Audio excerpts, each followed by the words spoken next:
देश के सम्मानित नागरिकों, आपको मेरा प्रणाम। आपको लगता होगा अंग्रेजों के जाने और जमींदारी खत्म होने के बाद भारत का किसान पूरी तरह आजाद हो गया, लेकिन सच्चाई इससे बहुत अलग और भयानक है।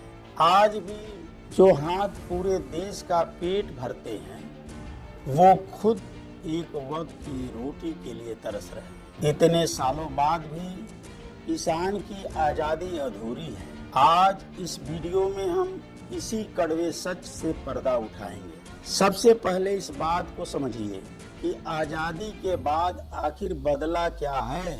सच कहूँ तो कुछ भी नहीं। पहले किसान से लगान जमींदार वसूलता था, आज विकास के नाम पर उसकी जमीन छीन ली जाती है। पहले उसे गांव का महाजन लूटता था, आज मंडी का दलाल और बड़े कारपोरेट उसे लूट रहे हैं। शोषण का सिर्फ रूप बदला है, किसान की पीड़ा आज भी वही है। जगत विख्यात उपन्यासकार, कहानी लेखक मुंशी प्रेमचंद इस देश के इकलौते ऐसे लेखक थे जिन्होंने किसान की आत्मा को पढ़ा। उन्होंने अपने उपन्यास गोदान में होरी नाम का एक किरदार लिखा था, लेकिन होरी कोई काल्पनिक कहानी नहीं है, वह आज के भारतीय किसान की असली पोस्टमार्टम रिपोर्ट है। होरी का एक संवाद है, हम आदमी नहीं, हम बैल हैं।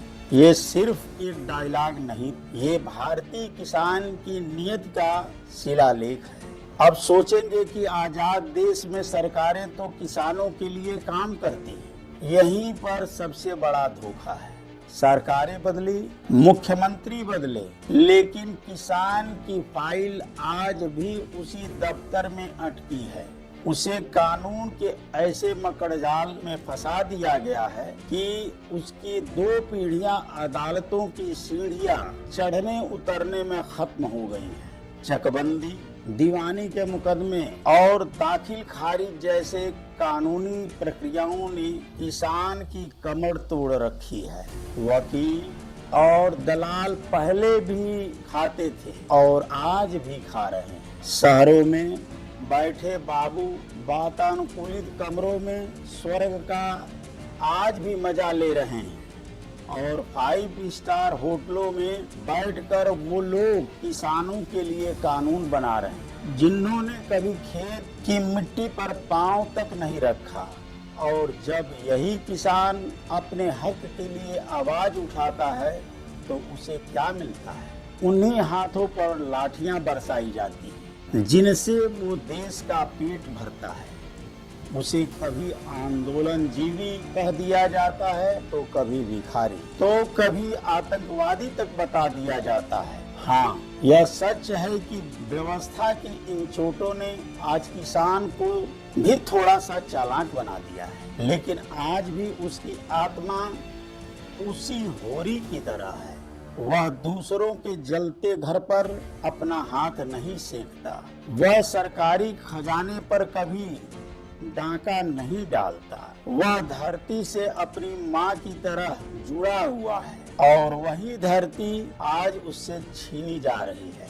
वह सारी कड़वी बातें सुन लेता है, अदालतों की धूल फांक लेता है, लेकिन हिंसा पर वह नहीं उतरता, क्योंकि उसकी फितरत में हमेशा से झगड़े से भागने की रही है। यह कहानी सिर्फ एक होरी की नहीं है, यह आजाद भारत के उस किसान की भी कहानी है जिसे आजादी आज तक नहीं मिली है। और एक बात हमेशा याद रखिएगा, अगर इस देश का किसान मर गया तो सिर्फ एक वर्ग खत्म नहीं होगा, भारत की आत्मा हमेशा के लिए मर जाएगी। धन्यवाद।